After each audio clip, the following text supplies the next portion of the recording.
하나님 아버지,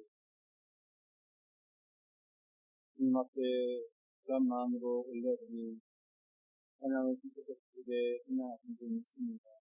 또한 우리 온 성도들이 긴 마음으로 주님을 찬양하며 나아가는 이 귀한 시간, 주님의 우리의 모든 찬양과 또 우리의 모든 예배를 찬양하신 분 있습니다. 온 마음으로 주님을 예배하는 자가 되게 도와주셔서 시간 말씀 앞에 나아갑니다. 또 말씀의 크신 은혜와 능력 가운데 우리를 주시고 그 은혜와 능력으로 다스려 주시옵소서. 예수님의 이름으로 기도드립니다. 아멘. 할렐루야. 아멘. 오늘은 우리 모든 교회들이 금요주일 혹은 고난주일로 부르면서 쓰고 있습니다.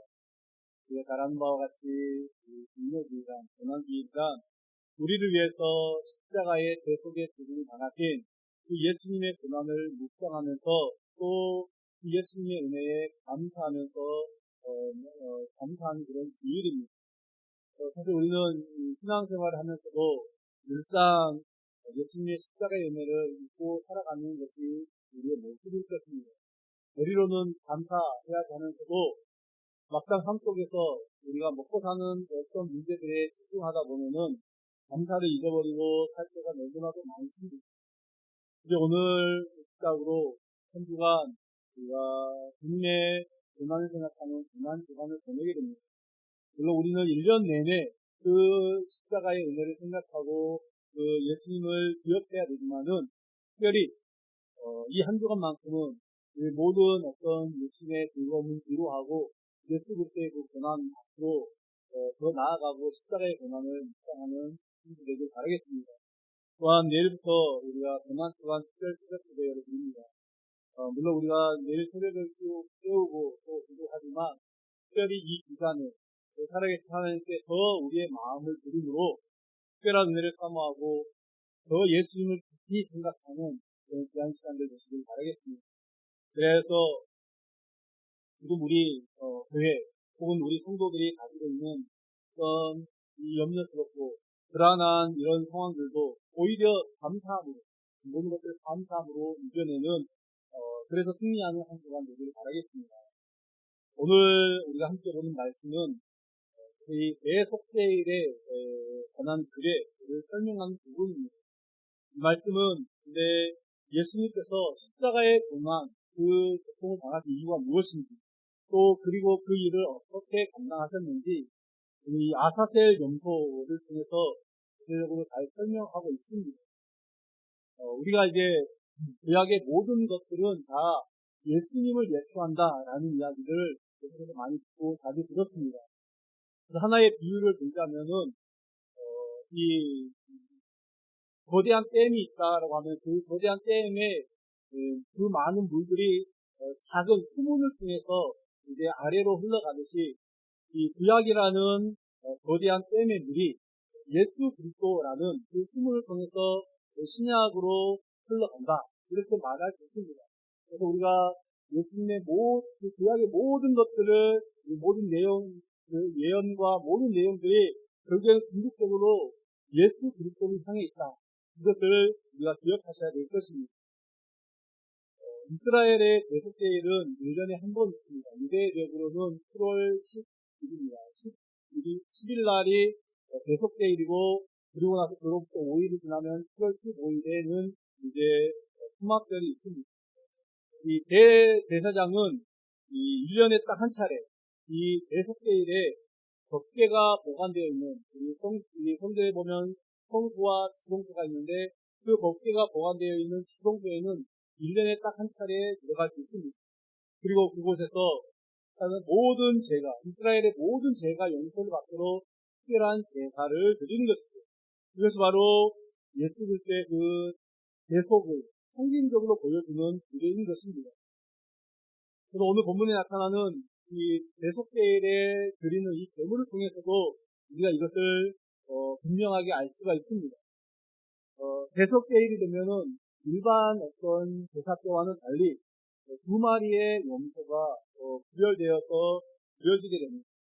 그래서 그 중에 한 마리는 여호와의 성막에서 특대의 제물로 드려지고 나머지 한 마리는 이스라엘의 죄를 짊어진 채로 광야로 내보내지게 되고, 그렇게 되면은 그 염소는 광야에서 죽게 되는 것입니다. 그래서 이 두 마리의 염소는 결국에는 예수 그리스도의 그 사역, 이 사역의 이중성을 나타낸다라고 말할 수 있습니다. 성막 안에서 죽임을 당한 이 염소는 인류의 죄를 위한 그리스도의 대속의 죽음, 그 죽음을 상징하는 것이고, 광야로 보내주는 그 염소는 이제 우리 예수 그리스도께서 죄를 완전히 몰아내시고 쫓아내시고 소멸시키셨다. 어떤 그것을 상징하는 것으로 이해할 수가 있습니다. 그래서 대속제일에는 이 두 마리 제물이 드려지게 되는 것입니다. 제사장은 이 번제단 우편에 그 제물을 드리고 보관하는 그 장소에다가 이 두 마리 염소를 미리 갖다 놓습니다. 그리고 대속제일에 이제 이 염소가 어떻게 쓰일 것인지 제비를 뽑게 됩니다. 그래서 제비를 뽑아서 한 마리는 여호와를 위하여, 한 마리는 아사셀을 위하여 제물로 사용하게 되죠. 그리고 여호와를 위한 뽑힌 제물은 번제단에서 이제 성막에 있는 번제단에서 특수제를 드리고, 아사셀을 위하여 뽑힌 제물은 광야로 내보내지게 되는 것이죠. 이것이 바로 오늘 8절부터 10절까지의 내용입니다. 근데 오늘 이제 본문에서 좀 더 다루고 싶은 것은 이 아사셀을 위한 예배입니다. 아사셀이라는 이 히브리어 단어는 내보냄을 받았다, 그런 의미가 있습니다. 다시 말하면 이 아사셀은 온 인류의 죄를 도말하시려고 성문 밖, 예루살렘에서 성문 밖 골고다로 향하신 예수 그리스도를 상징하는 것입니다. 우리가 계속해서 이 레위기 16장 전체를 읽어보면 이 대제사장은 아사셀을 위하여 구별된 이 염소의 머리에 안수를 합니다. 그로 말미암아 이제 이스라엘의 모든 죄가 이 염소에게 전가가 되는 것입니다. 모든 불의와 죄를 이 염소에게 전가시키는 것입니다. 우리 레위기 16장 21절에 한번 말씀 볼까요? 봅니다. 아론은 그의 두 손으로 살아있는 염소의 머리에 안수하여 이스라엘 자손의 모든 불의와 그 범한 모든 죄를 아뢰고 그 죄를 염소의 머리에 두어 미리 정한 사람에게 맡겨 광야로 보내주니, 무슨 말입니까? 대제사장이 이스라엘의 모든 죄를 이 염소에게 이제 전가시키는 그 기도를 한 후에 미리 준비된 사람이 그 염소를 끌고 광야로 간다, 그 이야기입니다. 근데 실제로 이 염소를 바로 광야로 끌고 가지 않고 염소를 맡은 자는 사람들이 많은 어떤 광장과 시장과 같은 그런 곳에 들리게 됩니다. 그러면 그곳에 있는 사람들이 이 염소에게 때로는 돌을 던지기도 하고 또 침을 뱉기도 합니다. 왜냐하면 이 염소는 저주받은 염소이기 때문입니다. 그것이 바로 예수님을 예표하는 것입니다. 우리 예수님도 그렇습니다. 십자가에 달리시기 전에 매맞음과 침뱉음과 이루 말할 수 없는 고통과 모욕, 그 저주를 받았습니다. 이 아사셀의 염소가 미리 그것을 보여주는 것입니다. 자, 이 아사셀을 위한 이 염소는 이제 맡겨진 사람에 의해서 결국에는 사람이 살지 않는 땅, 그 광야로 가서 그곳에서 보여지게 됩니다. 여러분, 그러면 이 염소가 어떻게 되겠습니까? 이 염소는 아무도 없는 정말 춥고 무서운 광야에서 두려움과 배고픔에 떨게 되다가 그렇게 울부짖게 되겠죠. 그러다가 마침내는 사나운 원수들에게 물어뜯겨 죽게 되는 것입니다. 다시 정리하면 백성들의 죄를 전수받은 이 아사셀의 염소가 많은 사람에게 멸시당하고 그래서 결국 광야에서 물어뜯어서 죽게 된 것은 우리의 구원자 되시는 예수님, 그 예수 그리스도께서 우리의 죄를 짊어지시고 또 온갖 모욕을 다 받으시면서 마침내는 십자가에서 죽으실 그것을 상징한다라는 것이죠. 지금 이 레위기, 이 출애굽 시대지 않습니까? 시대와 그 예수님이 오시기에는 수천년의 간격이 있지만 이미 그때부터 하나님께서는 이것을 통해서 예수님의 대속의 죽음을 미리 예고하셨다라는 것입니다. 여러분, 죄의 결과 사람들에게 오게 되는 것은 무엇입니까? 우리가 지난 이 원죄를 통해서 살폈듯이 죄로 말미암아 인간에게 온 가장 큰 고통은 사망입니다. 사망이 우리에게 왔다라는 것이죠. 이것은 하나님께서 분명하게 아담에게 말씀하신 것입니다. 선악을 알게 하는 나무의 열매를 따먹는 날에는 반드시 죽으리라. 그 하나님의 말씀이었습니다. 그런데 예수님께서 이제 이 아사셀의 염소가 되어 죽으신 것은 이제 예수님을 구주로 믿고 고백하고 영접하는 자들은 예수님 안에서 죄가 용서받고 해결되어져서 그 죽음에서 하나님의 그 죽겠다라고 말씀한 그 죽음에서 벗어나게 된다라는 것을 의미하는 것입니다. 그러면 예수님으로 말미암아 우리가 벗어나게 된 죽음이 무엇입니까? 그 죽음에는 세 가지가 있습니다. 먼저 첫 번째는 우리가 영적인 죽음으로부터 해방되고 벗어난다라는 것입니다. 이 영적인 죽음이라는 것은 계시당초 하나님이 아담에게 주셨던 생명을 말하는 것입니다. 하나님이 첫사람 아담을 창조하시고 그 코에 생기를 불어 넣으셨습니다. 그리고 나서 어떻게 됩니까? 사람이 생명이 되었다라고 말하고 있습니다. 그런데 하나님이 불어 넣으셨던 그 생기, 하나님의 생명은 인간이 죄를 범함으로 잃어버렸습니다. 이것이 바로 영적인 죽음이다라고 말하는 것이죠. 그래서 아담과 하와는 사실 죄를 범한 순간, 육신은 죽지는 않았지만은 죄를 범한 순간 하나님 말씀대로 사실은 죽은 것입니다. 이 영적인 죽음의 상태에 빠져있는 사람들, 그들의 특징이 무엇입니까? 그들은 하나님을 모른다라는 것입니다. 그냥 하나님과 단절된 채로 살아가기 때문입니다. 여러분, 우리의 부모, 자식, 형제, 배우자, 이들 중에서도 그런 자들이 있습니다. 세상에서는 성공한 자로 또는 부유한 자로 살지 모르겠지만 하나님과 단절된 채로 결국은 자기 어떤 잘난 맛을 사는 것이죠. 육신의 생명은 아무런 문제가 없습니다. 오히려 더 건강하게 잘 사는 것 같습니다. 그런데 영적인 생명이 죽었다라는 것입니다. 그 증거가 생명 되신 주님과 그 생명의 주인이신 하나님을 모르는 것이 증거입니다. 근데 우리도 한때는 이렇게 영적으로 죽어있던 자들이었습니다.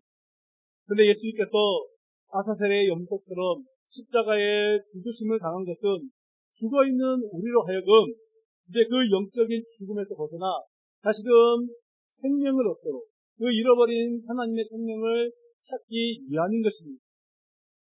그래서 단절되었던 하나님과의 관계가 다시금 회복되어지도록 하는 것, 그것이 바로 예수 그리스도께서 아사셀의 염소로 죽으신 이유입니다. 예수님을 말미암아 우리가 벗어나게 된 죽음, 두 번째는 무엇입니까? 그것은 바로 육체적 죽음으로부터도 해방된다라는 것입니다. 하나님과 분리된 인간들이 이 영적인 죽음의 상태에 있다가 어느 순간에 되면 육적인 죽음도 맞이하게 됩니다. 여러분, 우리의 죽음의 원인이 무엇일까요? 죽음의 원인. 표면적인 이유는 병들었어, 사고를 당했어, 이렇게 우리가 듣게 되는지도 모릅니다. 그러나 성경은 죽음의 원인, 진짜 원인을 무엇이라고 말하고 있습니까? 로마서 6장 28절 말씀입니다. 우리가 잘 아는 말씀인데요. 함께 봅니다. 죄의 삭은 사망이요 하나님의 은사는 그리스도 예수 우리 주 안에 있는 영생이니라. 아멘. 죄의 삭은 사망이다. 죄의 결과가 사망이다. 그리고 우리의 죽음은 죄의 결과라는 것입니다. 그러나 예수 그리스도로 말미암아, 예수 그리스도 안에 있는 그 은혜로 말미암아 죄의 문제가 해결되었다. 이 말을 하는 것입니다. 이 말은 우리가 예수님 때문에 그 육체적 죽음으로부터도 해방되었다라는 것을 의미합니다. 다만 우리가 지금 예수님을 믿는다고 육체적으로 지금 당장 죽지 않는다, 이 말은 아닙니다. 예수님을 믿었지만 육신의 죽음을 막을 수는 없습니다. 그렇다면 이 말은 무슨 뜻입니까? 이 말은 주님께서 다시 오셔서 이 세상을 심판하실 그 마지막 날에 우리 그리스도 안에 있는 자들은 영광의 형태로 다시 부활할 것입니다. 그래서 부활하고 변화해서 이제 저 영원한 하나님 나라에서 새하늘과 새 땅에서는 죽지 않는 존재, 그 육신도 죽지 않는 존재로 영원토록 살 것이다. 이 말씀입니다. 여러분, 성경이 이것을 우리에게 분명히 증언하고 있습니다. 사람들은 모두 이 죽음에 대한 두려움을 가지고 있습니다. 우리가 아무리 열심히 운동을 해도 또 건강을 유지하려고 해도 죽음에 대한 공포가 완전히 다 사라지지는 않습니다. 아무리 열심히 운동을 하더라도 시간이 지나고 결국에는 죽을 사람은 죽게 되는 것입니다. 따라서 죽고 사는 것은 생명의 주인이신 우리 주님께 있는 것이죠. 그래서 비록 우리가 이 땅의 삶을 아쉽게 마감한다 그렇게 하더라도 나는 예수 그리스도로 말미암아 다시 부활한다. 이 굳건한 믿음 가운데 있을 때 비로소 우리는 그 죽음조차도 두렵지 않게 되는 것입니다. 이 굳건한 소망으로 살아가는 주님의 자녀들 되시길 바랍니다. 마지막 세 번째는 우리가 영원한 지옥 형벌로부터 해방된다라는 것이죠. 이브리서 2장 27절에 우리가 너무나도 잘 아는 말씀입니다. 한 번 죽는 것은 사람에게 정해진 것이요 그 후에는 심판이 있으리니. 여러분, 우리가 육신의 죽음을 당하면 그것으로 끝이 아니다라는 것입니다. 예를 들어서 이 자살하는 사람이 착각하고 있는 큰 착각이 뭐냐? 이 땅의 생을 마감하는 이 땅의 모든 이제 자기는 고통스러운 삶으로부터 해방된다라고 그렇게 생각하는데 사실은 그것이 아닙니다. 오히려 죽는 그 순간부터 더 큰 고통이 시작되는 것이죠. 왜 그렇습니까? 주님 앞에서 심판을 받아 이제는 영원히 죽지도 못하고 영원한 형벌을 받게 되기 때문입니다. 그런데 그리스도께서 우리의 죄를 해결하셨다. 이 말씀은 무엇입니까? 우리가 받아야 될 그 영원한 형벌, 그 지옥의 형벌, 그것 가운데 우리가 있지 않게 하고 오히려 세세토록 하나님을 찬양하고 하나님을 예배하는 그 하나님과 함께 거하는 그곳으로 우리를 인도하신다라는 것입니다. 그럼 이것을 믿으시길 바랍니다. 요한계시록 21장 3절 4절에 이렇게 말씀하고 있습니다. 내가 들으니 보좌에서 큰 음성이 나서 이르되 보라 하나님의 장막이 사람들과 함께 있으며 하나님이 그들과 함께 계시리니 그들은 하나님의 백성이 되고 하나님은 친히 그들과 함께 계셔서 4절을 함께 보겠습니다. 모든 눈물을 그 눈에서 닦아주시니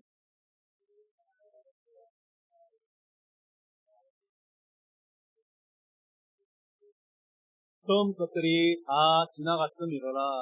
아멘. 여러분, 이 땅에서의 삶은 사실은 죽을 병에 걸렸다가 살아나기도 합니다. 아니, 죽었다가 살아나는 경우도 있습니다. 나사로가 그렇지 않았습니까? 그런데 어떻게 합니까? 죽었다가 살아나는 자들도 결국에는 죽게 됩니다. 그러나 우리에게는 영원한 하나님의 나라가 있습니다. 우리가 그 나라를 소망할 때 죽음조차 두렵지 않다라는 것이죠.